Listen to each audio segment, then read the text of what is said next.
I'm Cape Joel, and this all-new comic book video has been brought to you in part by the good folks over at Trendy Butler. They helped this nerd dress this month, and they can do the very same for you. Every month you get a brand new outfit brought to your door for a super reasonable price, and it's an outfit that's tailor-made for you. They've helped me step up my wardrobe game, and if you check out that link down in the description, they can help you out too. Be sure to tell them your good buddy Cape Joel sent you, and with that, let's hop on into the newest video. We're taking a closer look at Detective Comics number 968.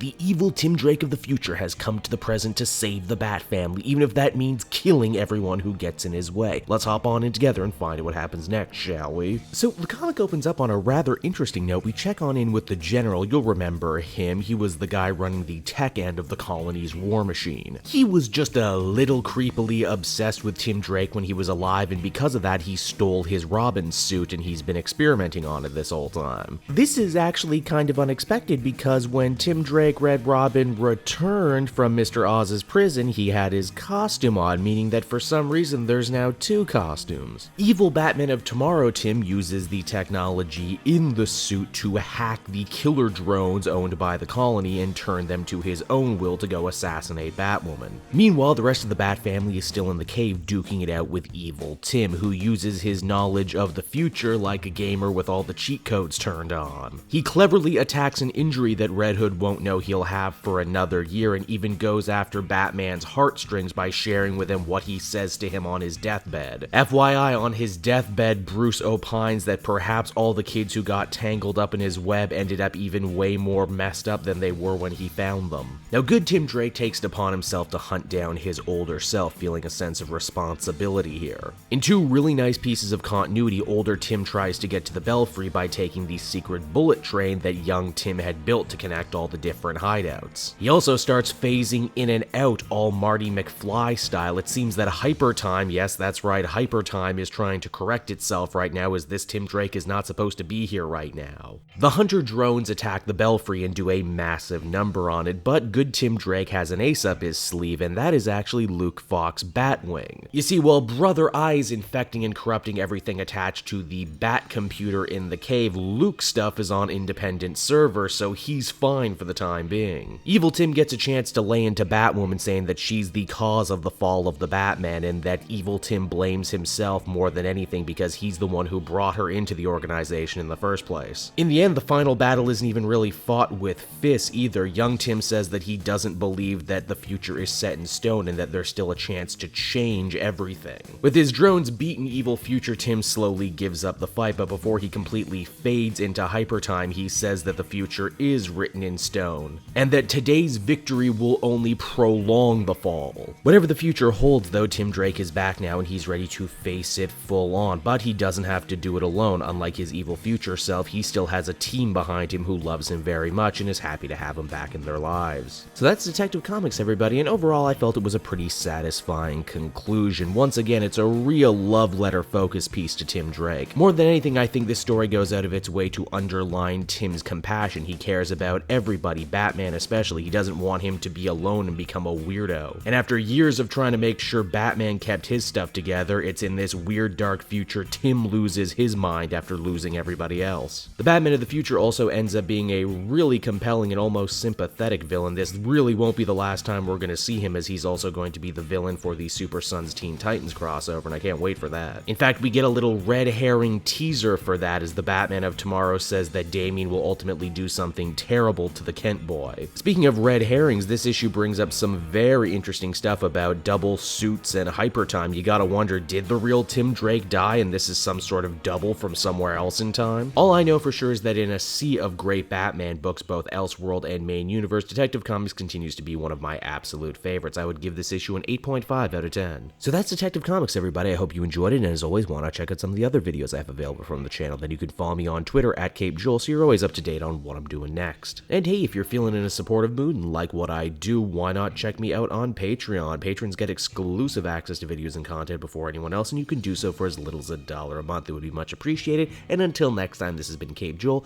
Thank you so much for watching.